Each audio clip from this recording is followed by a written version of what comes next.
Assalamualaikum warahmatullahi wabarakatuh teman-teman para penggemar Bollywood.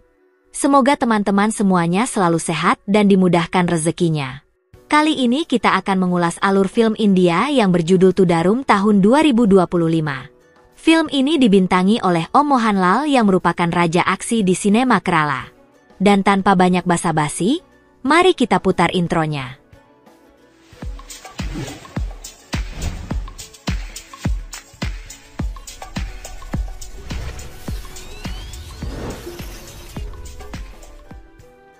Film ini mengisahkan seorang pria polos bernama Shanmugam yang kini bekerja sebagai sopir taksi di kota Reni di daerah Kerala.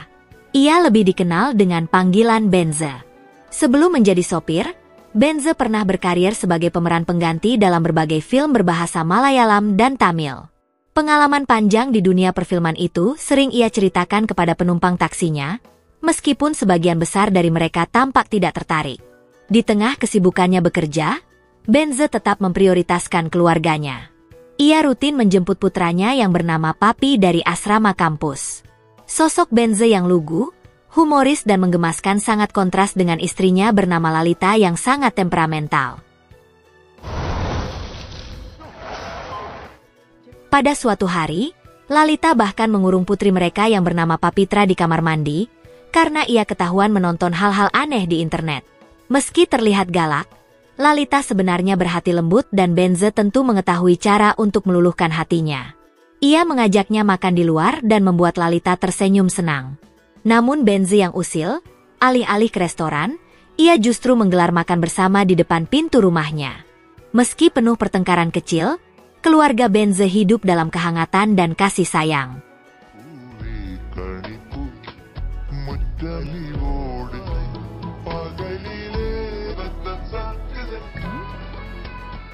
Kemudian pada suatu hari, Papi terlihat pulang ke rumah, bersama dengan 3 teman kampusnya.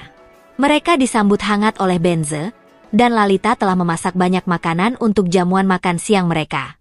Namun saat itu Benza harus pergi sebentar bersama temannya. Dan saat di luar, ia terkejut melihat mobil antiknya sedang dikemudikan orang lain, yang ternyata itu adalah ulah Papi dan teman-temannya.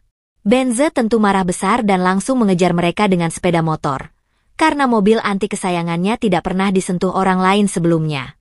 Sontak si Papi ketakutan. Apalagi sopir saat itu adalah temannya yang bernama Kiran tidak tahu cara untuk menghentikan mobil itu.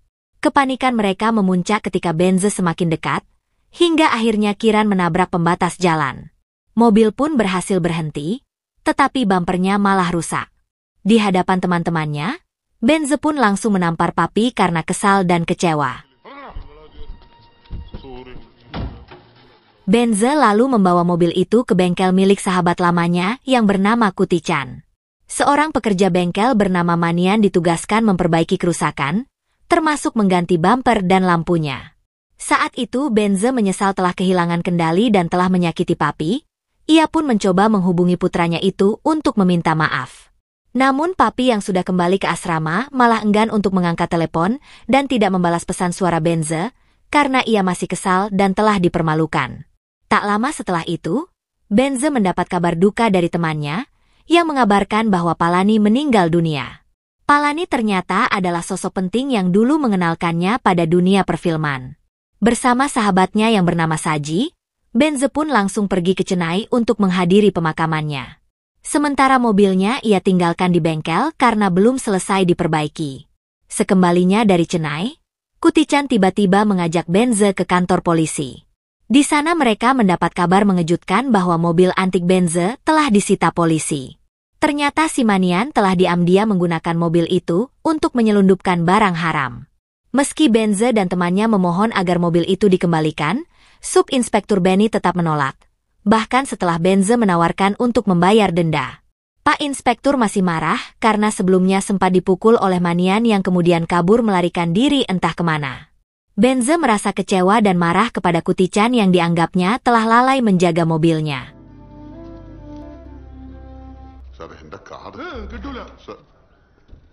Rasa gusar itu sampai membuatnya tidak bisa tidur semalaman. Kemudian pada keesokan harinya, Benza kembali ke kantor polisi bersama temannya untuk memperjuangkan mobil kesayangannya itu. Namun Subinspektur Benny masih tetap bersikeras menahan mobil itu. Dan karena tidak tahan melihat mobilnya dalam kondisi kotor, Benze memutuskan untuk mencucinya sendiri di halaman kantor polisi. Aksinya itu justru memancing kemarahan Benny, hingga keduanya pun terlibat pertengkaran sengit. Untungnya pertikaian itu segera dilerai sebelum berubah menjadi perkelahian fisik. Benze semakin gelisah karena ia takut mobilnya akan dijual sebagai barang rongsokan. Lalita pun mulai kesal karena suaminya terus-menerus memikirkan mobil dan tidak fokus pada keluarganya. Dengan penuh kegelisahan si Benze kembali mendatangi kantor polisi. Namun ia tetap merasa buntu dan tidak tahu lagi harus meminta bantuan kepada siapa. Seorang polisi lalu memberi saran agar Benze langsung menemui atasan mereka, yaitu Inspektur George Matan. Dan saat itu kebetulan si George sedang berada di kantornya.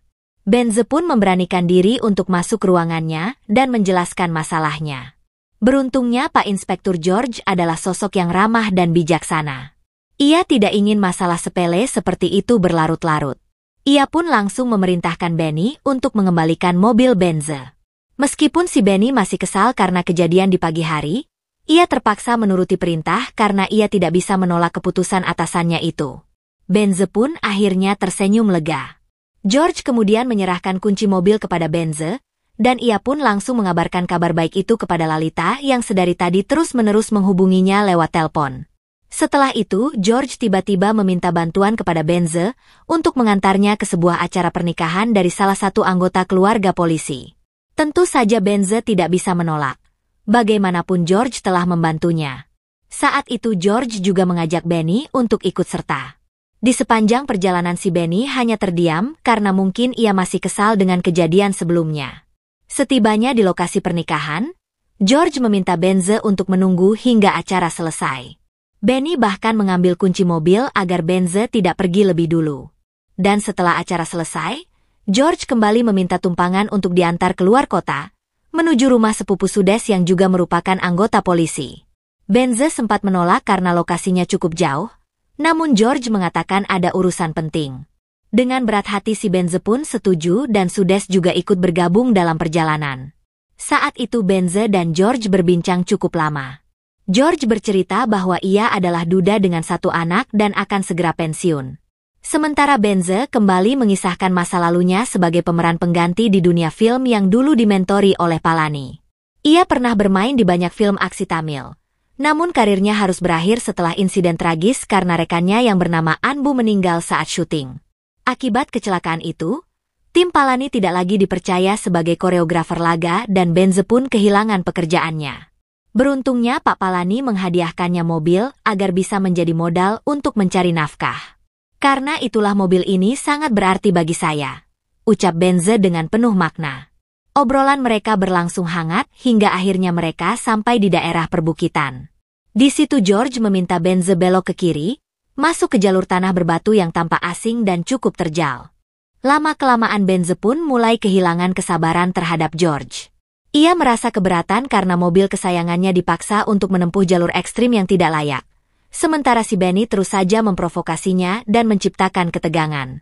Hanya Sudes yang tetap tenang dan duduk diam tanpa banyak bicara.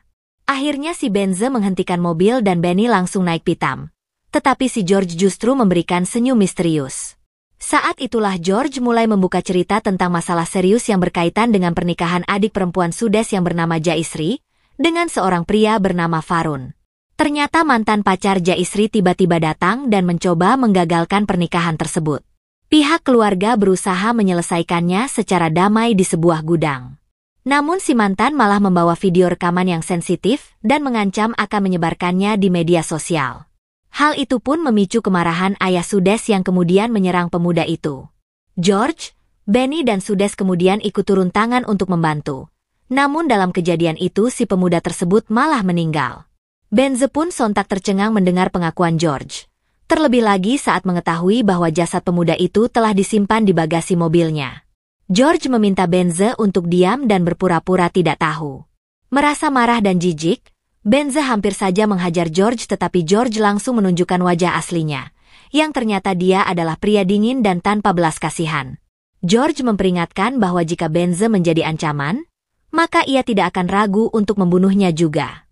Benze menyadari bahwa ia tidak punya daya untuk melawan 3 polisi bersenjata itu. Dengan penuh ketakutan, ia hanya bisa diam saat mereka mengeluarkan karung berisi mayat dari bagasi dan membuangnya di tengah hutan. Setelah semuanya dianggap beres, mereka pun langsung kembali ke kota Reni. Dan sebagai kompensasi atas keterlibatan paksa Benze, George memberinya sejumlah uang dan mengingatkan agar ia tetap tutup mulut. Di situ si Benze hanya bisa terdiam dipenuhi kemarahan, kebingungan dan juga rasa bersalah. Pada pagi harinya, Benze baru sampai di rumah setelah semalaman tertidur di dalam mobil. Di mana saat itu dirinya masih terguncang. Lalita heran melihat perubahan sikap suaminya yang mendadak pendiam dan tidak seperti biasanya. Benze sadar bahwa ia tidak bisa menceritakan tragedi yang dialaminya kepada istrinya itu. Kepanikannya semakin menjadi ketika anjing peliharaan mereka terus menggonggong dan mengitari mobil, seakan mencium bau yang tak sedap. Benze pun langsung membersihkan sisa darah di bagasi dengan cemas. Lalu di kamar mandi, ia akhirnya meledak mengeluarkan tangis dan menyesali keterlibatannya dalam kejahatan yang dilakukan oleh para polisi itu. Dirinya benar-benar merasa hancur.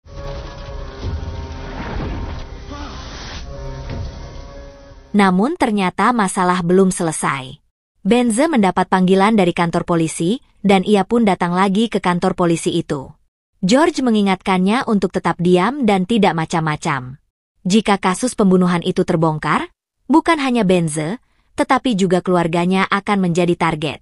Ancaman itu pun sontak membuat Benze semakin tertekan. Sementara itu si Lalita terus mendesaknya untuk menjemput Papi dari kampus atau setidaknya menghubunginya. Karena Lalita tahu bahwa Papi masih ngambek akibat insiden sebelumnya. Karena masih merasa stres, si Benze pun langsung membentak Lalita. Dan ternyata itu pertama kalinya ia meninggikan suara kepada istrinya, sampai-sampai Lalita terkejut. Kalau memang ada masalah, bilang saja. Pagi ini kamu juga mencuci baju sendiri, ujar Lalita heran melihat sikap suaminya yang berubah drastis. Sementara Benze hanya terdiam dan tidak tahu harus berkata apa. Kemudian pada keesokan harinya, Benze pergi ke asrama kampus untuk menjemput Papi. Namun petugas asrama menyatakan bahwa Papi sudah pulang beberapa hari yang lalu. Teman-teman kampusnya pun mengaku bahwa Papi terlihat pergi menggunakan motor karena ada urusan mendesak. Saat itu nomor telepon Papi juga tidak bisa dihubungi dan Benze pun mulai panik. Ia khawatir telah terjadi sesuatu yang buruk kepada putranya itu. Dalam derasnya air hujan, Benze terlihat kembali ke kantor polisi untuk melaporkan Papi sebagai orang hilang. Di situ George menenangkannya dengan mengatakan bahwa kemungkinan besar Papi hanya sedang bersama temannya, dan polisi pasti akan membantu mencarinya. Setelah itu Benze diminta untuk pulang dan bersabar. Saat hendak pulang, Benze dibuat terkejut ketika melihat motor milik Papi terparkir di halaman kantor polisi itu. Ia pun langsung bertanya kepada Benny. Namun polisi itu hanya menjawab bahwa motor itu sudah berada di sana selama 3 bulan. Jawaban itu membuat Benze semakin curiga karena ia tahu persis bahwa itu adalah motor anaknya. Kecurigaan dan kecemasan mulai menguasai pikirannya, dan untuk memastikannya, Benze memutuskan kembali ke hutan tempat para polisi membuang jasad itu. Ia ingin mencari tahu siapa sebenarnya orang yang mereka bunuh. Namun sebelum menemukan mayat, Benze malah menemukan sebuah dompet yang tergeletak di antara semak. Dan saat ia membuka dompet itu, tubuhnya langsung gemetar hebat karena dompet itu adalah milik Papi. Nafasnya terasa sesak seolah dunia runtuh di hadapannya. Ia tidak pernah membayangkan bahwa jasad yang dibuang ke hutan itu adalah jasad anaknya sendiri. Dalam keadaan syok si Benze pun tidak sanggup melanjutkan pencarian dan ia langsung pulang lalu mengurung diri di kamar mandi, menahan tangis yang akhirnya tumpah tanpa bisa dibendung. Sementara itu Lalita yang tidak mengetahui apapun, ia dengan santai menyapu teras rumah dan bertanya dari luar. Benze, kamu sudah ke asrama? Kamu sudah baikan dengan Papi atau belum? Besok kita ke sana karena aku nggak mau kalian bertengkar terus. Ucapan Lalita itu justru makin menusuk ke hati Benze. Ia hanya bisa terduduk lemas diliputi amarah, penyesalan dan juga rasa bersalah yang tak terkira. Ia juga bingung bagaimana caranya untuk memberitahu istrinya bahwa anak mereka telah tiada. Hujan deras terus mengguyur kota Reni. Dalam kondisi emosional itu, Benze pun mendatangi rumah Sudes untuk menuntut jawaban. Katakan yang sebenarnya, siapa yang kalian bunuh waktu itu? Desaknya. Mendengar hal itu si Sudes tampak panik dan pura-pura tidak tahu. Ia malah mengusir Benze. Namun Benze bukan lagi pria lugu yang bisa dianggap remeh. Dalam kemarahannya ia pun menculik Sudes dan membawanya pergi. Di sisi lain, hujan deras telah memicu bencana tanah longsor di kawasan hutan tempat dahsyat Papi dibuang itu. Beberapa orang yang melintas bahkan menjadi korban. Tim pemadam kebakaran, polisi dan juga warga setempat berbondong-bondong ikut membantu penyelamatan. Media pun mulai meliput bencana tersebut dan tercatat puluhan orang telah meninggal. Namun hal yang mengejutkan muncul, di mana salah satu tim penyelamat menemukan mayat terbungkus karung dalam kondisi terikat dan diperkirakan sudah meninggal 4 hari lalu. Inspektur George dan Benny tidak menyangka bahwa kejadian alam akan membuka aib mereka. George pun panik karena ia tidak ingin pensiun sebagai seorang pembunuh, ia ingin pensiun sebagai polisi terhormat. Si Benny malah lebih panik lagi ketika mengetahui Sudes tidak bisa dihubungi. Dan setelah mendatangi rumah Sudes, ia diberitahu oleh ayahnya bahwa seseorang mencurigakan telah datang sebelum Sudes menghilang, dan Benny yakin bahwa orang itu adalah Benze. Situasi semakin genting saat hasil otopsi keluar. Jasad yang ditemukan di karung sudah dipastikan adalah Papi. George yang licik dan manipulatif pun segera menyusun rencana. Ia bergegas ke rumah Benze dan berpura-pura mencarinya untuk menyampaikan informasi penting. Lalita mengatakan bahwa ia tidak tahu keberadaan suaminya. Lalu di hadapan tetangga mereka yaitu Kuti-chan, George menyampaikan hasil otopsi bahwa jasad yang ditemukan itu memang benar adalah Papi. Sontak Lalita pun menangis histeris setelah mendengar kabar tersebut. Sementara si George justru pergi meninggalkan rumah Lalita dengan senyum puas menyiratkan niatnya yang tersembunyi. Sementara itu Benze kini berada di kota Kambam di daerah Tamil Nadu dan menyekap Sudes di sebuah kamar kos. Penampilannya juga telah berubah total. Bukan lagi pria lugu yang dulu dikenal orang. Kini si Benze terlihat garang, dingin dan penuh dendam. Ia telah menjadi sosok yang sangat berbeda. Seorang ayah yang patah hati dan siap melakukan apapun demi kebenaran. Katakan di mana anak saya. Saya akan membawanya kembali ke ibunya. Seru Benze dengan penuh emosi. Namun si Sudes mengaku tidak tahu menahu. Ia mengklaim baru mengetahui keberadaan adanya mayat setelah berada di dalam mobil. Saya bersumpah. Saya tidak tahu siapa yang mereka habisi. Mereka hanya mengarang cerita soal mantan pacar adik saya. Ujar Sudes membela diri. Saat itu Benze sudah kehilangan kepercayaan pada polisi. Dalam amarahnya ia menyiksa Sudes. Bahkan mematahkan jari tangan Sudes dengan kunci Inggris. Setelah itu Benze menghubungi Inspektur George lewat telepon dan menuntut jawaban yang sama tentang di mana anaknya dan apa yang telah mereka lakukan padanya. George berusaha menenangkan Benze dan memintanya untuk tidak menyakiti siapapun. Ia meyakinkan Benze bahwa Papi masih hidup. Namun Benze tahu bahwa George sedang berbohong dan ia menantang George untuk datang langsung. George pun akhirnya menemui Benze setelah terlebih dahulu menyiapkan rencana matang. Sementara itu di kantor polisi, Benny diperintahkan untuk menginterogasi istri dan putri Benze. Saat Benze akhirnya bertemu George, sorot matanya penuh amarah dan dendam. Namun saat itu George malah menertawakannya dan menganggap Benze masih terlalu polos. George telah menyiapkan narasi palsu yang akan menjebak Benze menggunakan kisah masa lalunya. George menuduh Benze menikahi Lalita setelah mereka berdua bersekongkol untuk membunuh suami Lalita, dengan tuduhan bahwa Benze mendorongnya saat syuting film aksi Tamil. Ia juga mengungkap bahwa Papi bukan anak kandung Benze, melainkan anak dari suami pertama Lalita, dan inilah alasan George tega membunuhnya. Seluruh cerita itu disusun oleh George dan Benny, lalu kemudian dimanipulasi dengan dukungan oknum di institusi kepolisian. Lalita pun disiksa agar mengaku terlibat dalam pembunuhan Papi. Sementara putri kandung Benze yaitu Pavitra juga diinterogasi secara kejam, ia bahkan dipaksa untuk mengaku memiliki hubungan yang tidak wajar dengan Papi. Di mana saat Benze mendengar semua itu kemarahannya pun meledak. Ia dituduh telah membunuh Papi karena emosi. Cerita palsu tersebut pun segera disebarkan ke media dan berhasil menjadikan Benze sebagai tersangka utama pembunuhan. Sementara George terlihat merasa puas telah mempermainkan Benze di publik. Dalam kemarahan yang tak tertahankan, Benze pun menyerang George. Keahliannya sebagai pemeran pengganti di film aksi ternyata sangat berguna. Ia berhasil mengalahkan George dan juga Sudes. Namun ternyata George tidak datang sendirian. Anak buahnya pun datang dan langsung menyerbu Benze. Meski melawan sekuat tenaga, jumlah polisi yang terlalu banyak membuat Benze tak berkutik.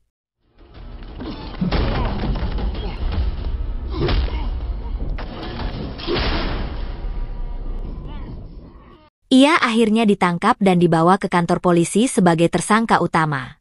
Di sana Lalita dan Pavitra tampak lelah dan lusuh.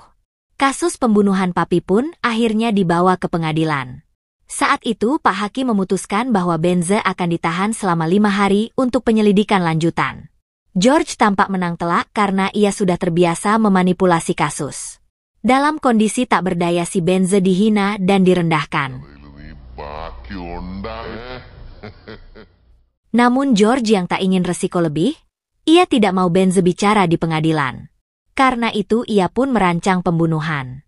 Ia mengatur agar polisi dari kantor lain datang diam-diam di malam itu. Benny diperintahkan mengosongkan kantor polisi dengan mengirim semua petugas untuk patroli dan hanya ia yang berjaga. Tak lama kemudian 6 polisi dari luar terlihat datang tanpa berseragam. Dan sebelum mereka membunuh Benze, Benny dengan bangga mengungkapkan kebenaran bahwa ternyata si Papi disiksa hingga tewas di kantor polisi oleh George sendiri. Setelah itu Benny lah yang menyembunyikan dahsyatnya. Amarah Benze pun meledak ketika mendengar kenyataan tragis tentang kematian putra tirinya itu. Saat seseorang mencoba mencekiknya dari belakang, Benze tentu tidak tinggal diam dan ia pun melawan dengan brutal. Rasa frustasinya berubah menjadi kekuatan yang luar biasa. Dendam dan kebencian menjadi bahan bakar yang membuatnya mengamuk dan menghajar Benny beserta kelompoknya. Benze seperti telah berubah menjadi sosok buas yang tak peduli siapa yang menghadang. Benny pun menjadi korban bola blacknya yang terberat. Benze kemudian menyeret tubuhnya ke dalam mobil persis seperti yang ia lakukan kepada Papi.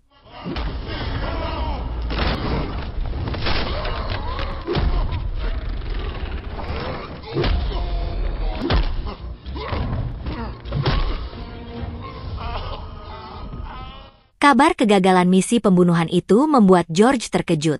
Ia pun langsung mengerahkan seluruh bawahannya untuk memburu Benze. Tapi ketika pencarian tak membuahkan hasil, George justru mendatangi rumah istri dan anak Benze. Sementara para tetangganya tak mampu melawan arogansi para oknum aparat itu. Dan hanya karena tak mendapat jawaban, George tega menyiksa Lalita dan Pavitra. Mereka terus dipukul dengan brutal. Meski terluka si Lalita tetap menunjukkan keberanian, Benze pasti akan datang, ucapnya dengan tegas.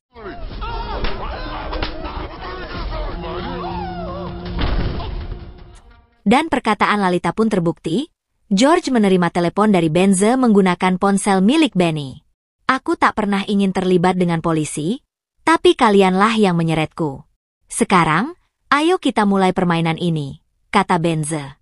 Keberanian Benze bukan sekedar gertakan dan ia sudah berada di rumah George. Benze mengancam akan melukai putri George yang bernama Mary agar George merasakan penderitaan yang sama. George pun langsung panik dan memohon, tetapi Benze sudah kehilangan belas kasihan. Saat George buru-buru pulang, ia tidak menemukan Mary. Di depan rumahnya ia melihat mobil Benze terparkir dan menemukan Benny yang ternyata sudah modar di dalamnya. Seketika tiba-tiba Benze muncul dan menyerang. Dari sorot matanya terlihat jelas amarah yang menggelegak.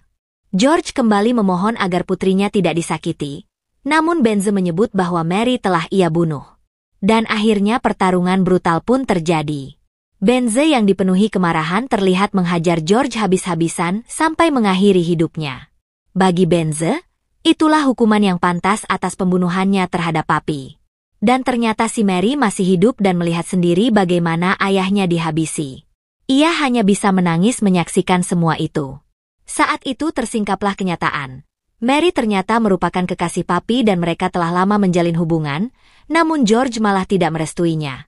Sebagai ayah, George menolak mentah-mentah cinta Papi karena status sosialnya yang rendah dan miskin.